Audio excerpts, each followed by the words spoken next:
자, 오늘의 주제는 사탄이 욥이 10자녀들을 다 순식간에 죽이고 짐승들, 가축들을 싹 다 끌고 가거나 죽였어요. 종들까지 싹 죽이고. 자, 욥의 생애에서 이 재앙이 언제 일어나는가? 연도는 분명히 나타나지 않았지만은 욥은 이런 재앙이 일어난 뒤에도 140년을 더 살았어요. 140년.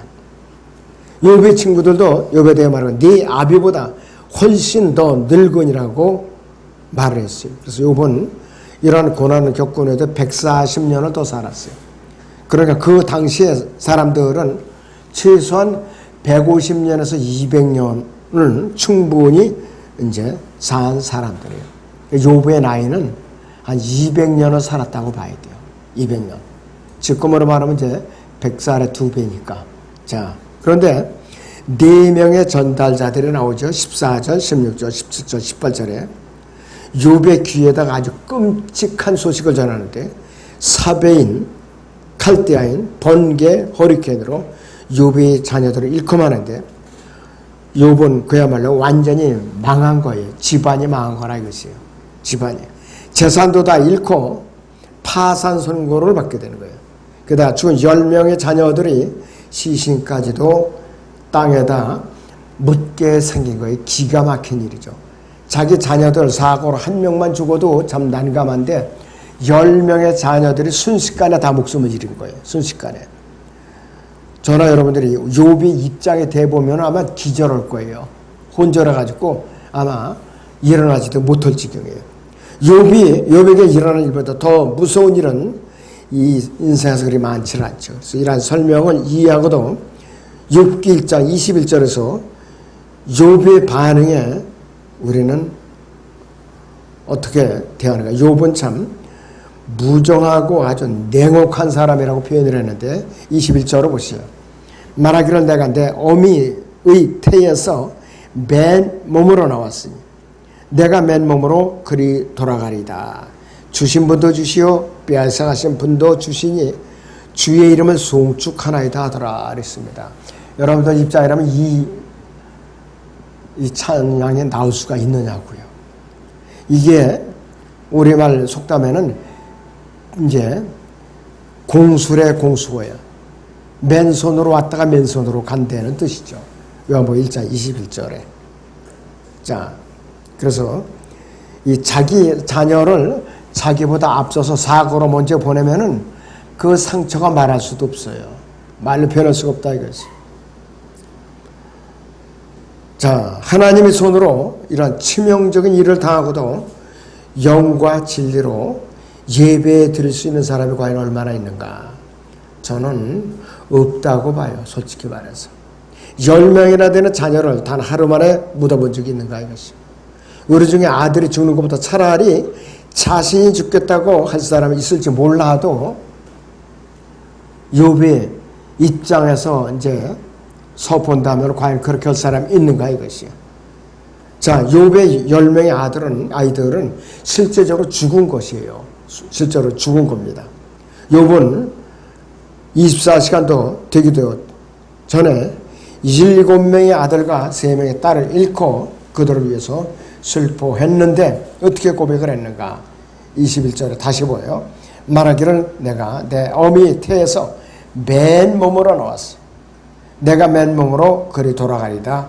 주신 분도 주시오 빼앗아가신 분도 주시니 주의 이름을 송축하나이다 하더라 그랬습니다.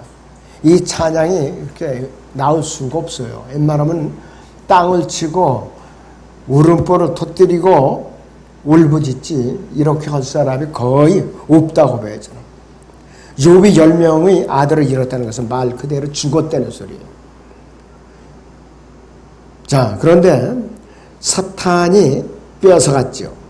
그런데 사탄은 하나님의 허락하신 뜻 안에서만 일을 할 수가 있어요. 그러니까 사탄은 하나님께서 허락하신 범위 내에서 그만큼만 일을 할 수가 있는 것이에요. 자, 히브리서 2장 14절을 보겠습니다.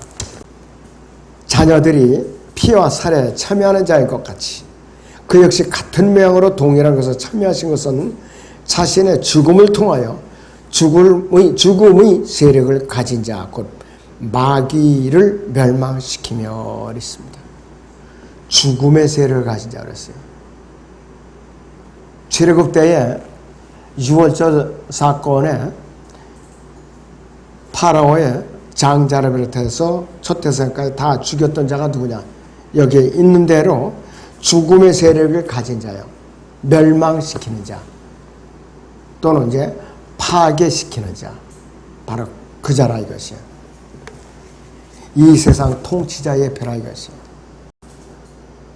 자, 그런데도 불구하고 그는 어리석게 하나님을 탓하지 않았다 그랬습니다. 22절에 이 모든 일에도 욥이 죄를 짓지 아니하였고 어리석게 하나님을 탓하지 아니하였더라 그랬습니다.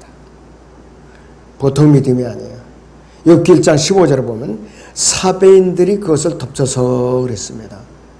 이 사배인들은 사막의 약탈자들이라고 했는데 과연 누구의 손자니까? 아브라함이 사라와 살다가 사라가 수명에 다 죽고 나서 후처를 얻었어요. 그 후처가 크투라예요. 크투라. 근데 이 크투라의 손자인 시바의 후손인데 이 사베인들은 사막의 약탈자들인데 사탄의 계략은 다 죽이고 가서 알려줄 수 있는 사람 한 사람만 살려둬요. 알리게끔. 그리고 혼자 살아남은 사람이 불이 나게 죽을 힘을 다 뛰어가갖고 그 다음 재앙을 또 알려주고 하는 것이에요. 욥의 제단은 그가 숨고를 겨를도 없이 겹쳐서 이제 치는데 더 충격적으로 더 나쁜 소식이 그 다음번에 이제 가중에서 더 더해지는 거예요. 가중에서. 자, 그러니까 얼마나 힘들었냐겠어요. 17절에는 그가 아직 말하고 있는데 또 한 사람이 와서 말하기를 칼데아인들이 새 머리를 지어 낙타들을 덮쳐 끌고 갔고 그랬습니다. 정녕 칼날로 종들을 죽였으면 나만 홀로 피하여 주인께 구하러 왔나이다 그랬습니다. 꼭 한 명씩은 남겨두는 거예요. 칼데아인들은 욥이 등장하기 100년 전에 욥이 태어나기 100년 전에 페트라 저 에돔에 도처에서 싸움을 하고 있었던 아주 사악한 자들이에요. 창세기 14장에서 신할 왕은 아브라함 시대의 소돔과 고모라 근처에서 이미 군대를 갖고 있었던 사람이에요. 소돔과 고모라는 우수 땅에 있는 페트라에서 50마일 정도 약 84.5km 거리에 떨어져 있는 지역입니다. 자, 욥이 정신을 차릴 겨를도 없이 또 다른 전달자가 온다고 했어요. 그래갖고 꼭꼭 한 사람만 남겨놔서 전달하고 하는 것이에요. 이로 인해서 재앙은 더욱 심각하게 보이고 욥은 회복될 소망을 잃어버리게 된다 했어요. 여러분들은 심근경색으로 쓰러졌다 일어나도 참 무서운데 10명의 자녀들이 다 잃어버린 소식을 들었을 때에 욥이 숨을 거두지 않은 게 참 대단한 거예요. 이 숨을 거두지 않은 게. 자, 이 재앙이 욥의 소망을 잃어버리겠는데 1장 19절 보죠. 보소서 광야로부터 큰 바람이 와서 그 집 네 모퉁이를 치니 그 집이 그 청들 위에 무너져서 그들이 죽었나이다. 나만 홀로 피하여 주인께 구하러 왔나이다. 그랬습니다. 네 모퉁이가 동시에 무너졌다는 것은 허리케인이에요. 미국만 허리케인이 있는 줄 알았더니 이번에 중공에도 허리케인이 덮쳐가지고 집이 3,000채가 그냥 휘말려가지고서 내리박더라고요. 우리나라도 그런 일이 일어나지 않으라는 보장이 없어요. 과연 우리가 얼마나 하나님 앞에 두려움으로 엎드리느냐가 문제예요. 그런데 이 중공은 지금도 하나님을 두려워하지 않아요. 전혀 들어오질 않아요. 일본도 마찬가지. 이 종들은 욥을 위해서 일하고 있던 문자적으로 그 종들이에요. 그리고 19절에 청년들은 욥의 아들들을 말하는 것이에요. 욥의 아들들. 그래서 욥기 1장 16절에 17절에 나오는 종들과 청년들은 분명히 구별이 되어 있죠. 종들은 실제 부리는 그 종들이고 청년들은 욥의 7 아들들입니다. 그 딸들도 이제 확실히 죽었는데 나만 홀로 피하여 주인께 구하러왔나이다 그랬습니다. 욥기 1장 15절 22절은 내용은 첫 번째 부활의 세 부분과 일치한다 그랬습니다. 그러니까 너무나도 아주 심각한 문제 이것이. 20절 보면 그때 욥이 일어나 겉옷을 찢고 머리를 밀고 땅바닥에 엎드려 경배하며 그랬습니다. 이 지경이 되는데도 땅바닥에 엎드려 경배한다 그랬습니다. 그 어떤 면으로 보면 욥이 나쁜 말로 독종 중에 독종이에요. 야, 이런 상태에서도 경배를 한다고 그랬어요. 그래서 이 두 가지 행동은 깊은 슬픔을 보여주는 상징적인 행동인데 첫 번째는 죽음을 상징하는 것으로 육체를 찢는 것이다 그랬습니다. 두 번째는 불필요한 모든 것을 벗는 것을 상징한다 그랬습니다. 그래서 한 사람의 죽은 사람의 벌거벗은 몸을 덮을 수 있는 모든 것을 잃어버렸다는 뜻이고, 그리고 욥기 1장 21절을 다시 봅니다. 욥은 내가 내 어미 태에서 맨몸으로 나왔으니 내가 맨몸으로 그리 돌아가리이다. 주신 분도 주시오 빼앗아 하신 분도 주시니 주 이름은 성숙하나이다 그랬습니다.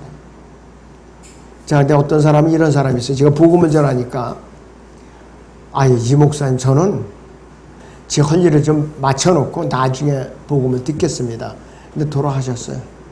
지옥 갔지. 참 안타깝더라고요. 그리고 대부분의 사람들이 제가요, 하여튼 이 사업만 어느 정도 자리 잡히면 정말 나오지 말래도 제가 출석을 하겠습니다. 이러고는 차일피일 미루다 몇 년이 가다 어느 날 갑자기 죽어서 눈을 떠보니까 지옥에 가 있더라 이거예요. 그런 사람들이 꽤 많아요. 안타까워요. 어떻게 고집들이 센지. 근데 그 목숨을 자기 혼은 못가 바꿀 수가 있네. 못 바꿔요. 정말 안타깝죠. 그래서 자신의 가족과 소유에 쏟아부어지는 하나님의 진노에 대해서 욥이 보인 반응은 이 땅에서 인간이 숨쉬는 한 참다운 성도의 태도를 보여주는데 그렇습니다. 욥의 상황에 처해서도 하나님을 저주하는 대신에 하나님을 송축할 수 있다면은 제1계명은 하나님을 두려워하고 섬기라는 것을 지키는데 어려움이 없을 거예요. 그 대부분이 원망을 하지요. 대부분이.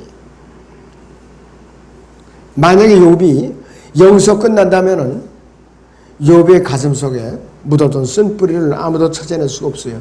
욥에게는 무슨 뭐가 문제가 되느냐?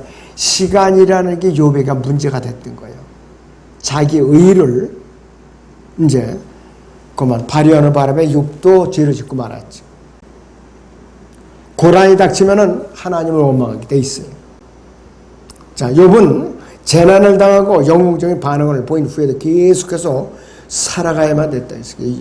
재앙을 받는 욥에게는 시간이라는 것은 문제가 됐던 거예요. 시간이. 더더군다나 거기 세 친구가 찾아와가지고서 나중에는 욥을 갖다 계속 정죄라는 거예요. 욥을.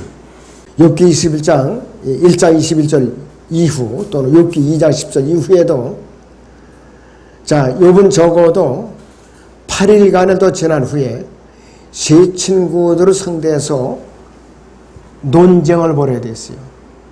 논쟁을. 사탄은 인간의 본성을 꿰뚫어 잘 알고 있습니다.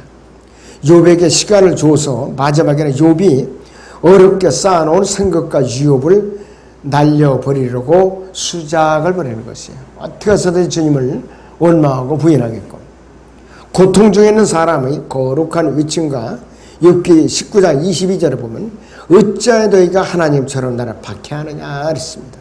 이것을 비교해 보면은 사탄이 24시간 내에 욥에게 모든 것을 던져서도 할 수 없었던 일을 빌닷과 소팔, 엘리파스의 세 친구는 시간이라는 도구를 사용해서 욥을 어떻게 되느냐? 믿음을 갖다가 다운시키게 만든 거예요. 사탄이 시간을 갖다가 줘가지고. 그러니까 욥에게 나타난 세 친구는 처음에는 좋았어요. 접근할 때. 그들도 티끌을 날리면서 통곡을 했는데 나중에는 그들이 정지하고 있더라 이거예요. 이 세 친구들이. 사람의 혼을 시들게 하는 것은 반격이 아니라 피가 물이 되고 심장이 귓 속에서 박동할 때까지는 계속되는 사탄의 끈질기고 치열한 공격이 일어나는데 이 세상에 태어난 사람들은 모두 같은 방법으로 와서 같은 방법으로 떠난다. 빈손으로 와서 빈손으로 떠난다 그랬죠. 자, 시신을 입관하기 위해서는 또는 화장시키기 위해서는 죽은 몸을 대게 씻기죠. 전쟁에서 전사하고 외에는.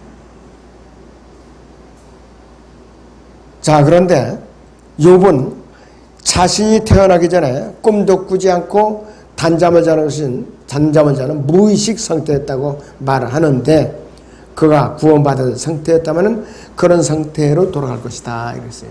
구약의 상태로 말하는 것이에요. 신약의 그 그리스도인들은 들림받으면 의식이 있는 상태로 우리는 들림받아요. 무의식 상태가 아니라. 그래서 우리는 구약하고 신약의 이 사람들이 구원받는 상태와 모습이 다르더라 이것이에요. 자, 여기 1장 22절에서 주신 분도 주시요 빼앗아 가신 분도 주시니 그랬습니다. 빼앗아 간다는 분명히 사탄입니다. 그 사탄이 하는 일은 하나님께서 한 일을 돌렸다고 해서 욥이 하나님께 비난받지 않았는데 사탄은 철저하게 하나님의 일꾼으로서 행동을 해요. 그 사탄의 사람의 마음을 아시는 분은 욥이 어느 정도 연단이 필요함을 알고 있고 고난의 용광로에 넣어서 다루신 것이에요.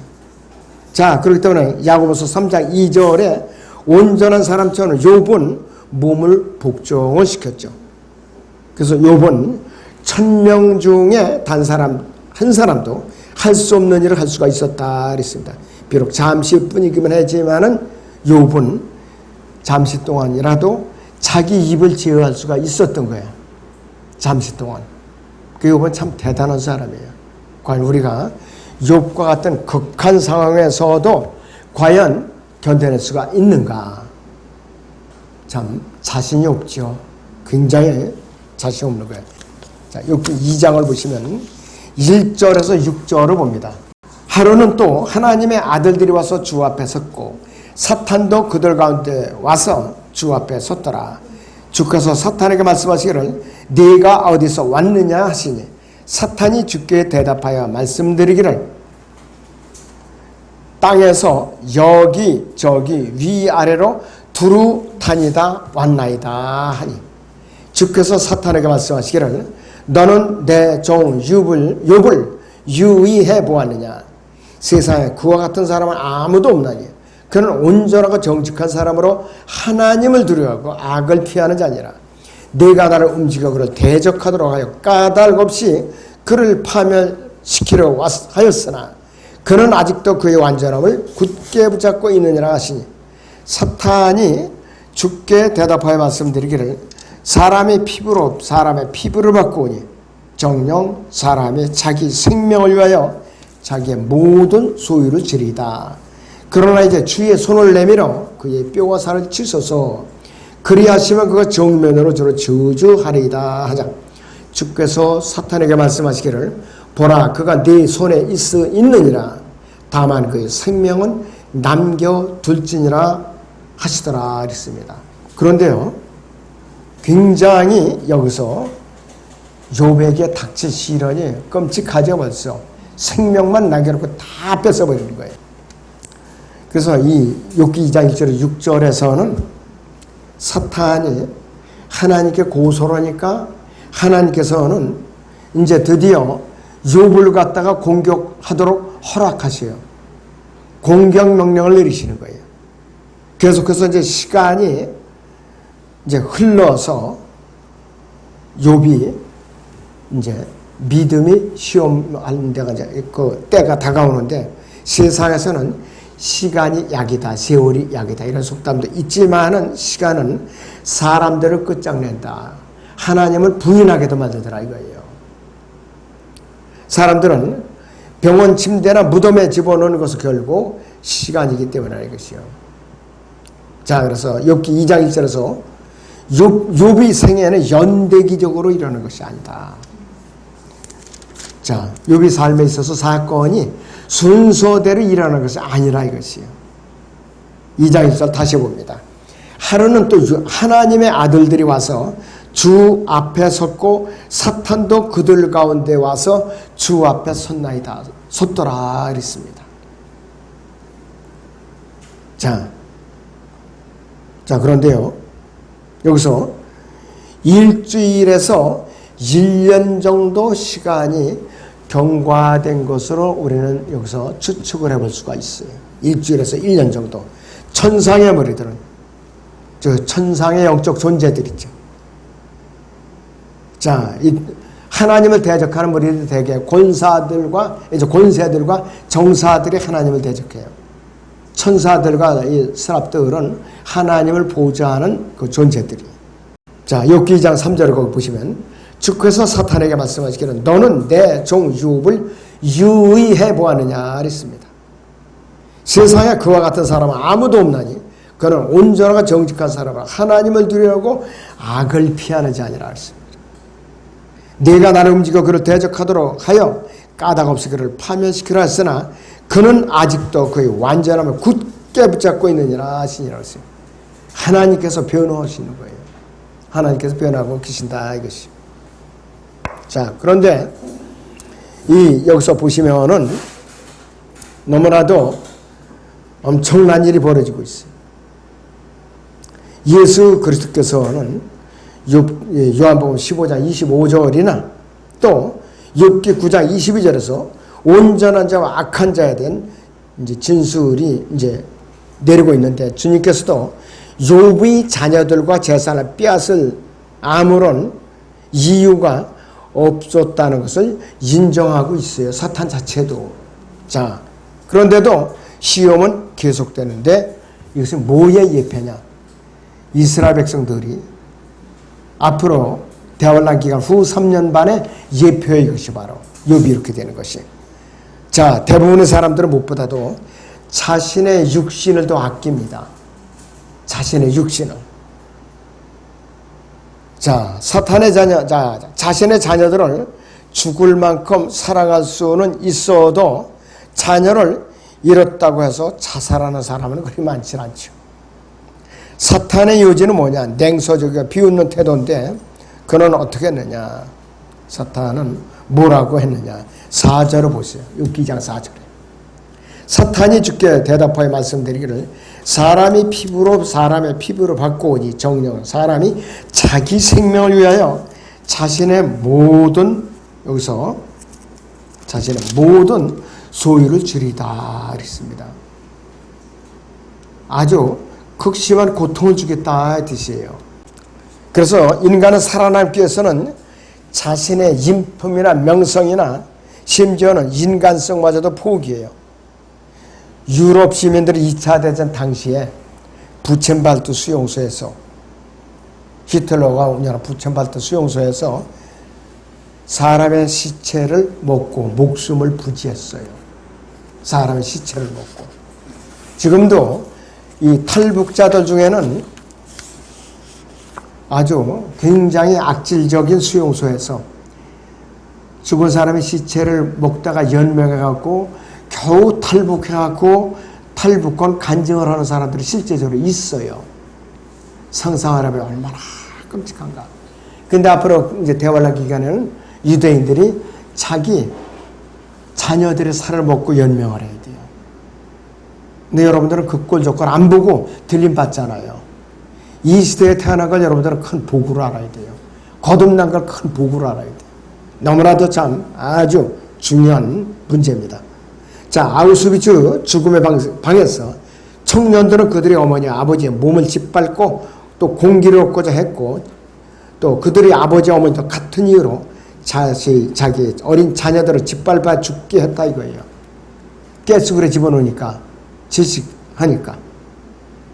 그 사람은 가족을 먹여 살리기 위해서 감옥에 가기도 하는데 경쟁자를 제거하기 위해서는 전기, 의제, 안절, 위험을 무릅쓰기도 하는데 자신의 생명을 구약 만큼 귀하게 생각하지 않았던 스테판이나 복음을 귀하게 여기는 만큼 자신의 생명을 귀하게 여기지 않았던 바울이나 죄인들을 위해서 자신의 목숨을 내는 예수 그리스도.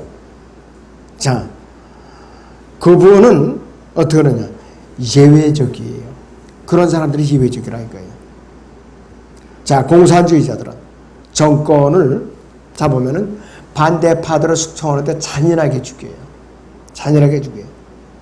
너무나도 이 타락한 이 세상은 사람을 죽이는 것을 죄로 여기지 않냐고 혹독하게 잔인하게 죽이는 게 타락한 인간의 본성입니다. 너무나도 잔인하게 죽이는 것이. 자, 오늘은 여기서 마칩니다.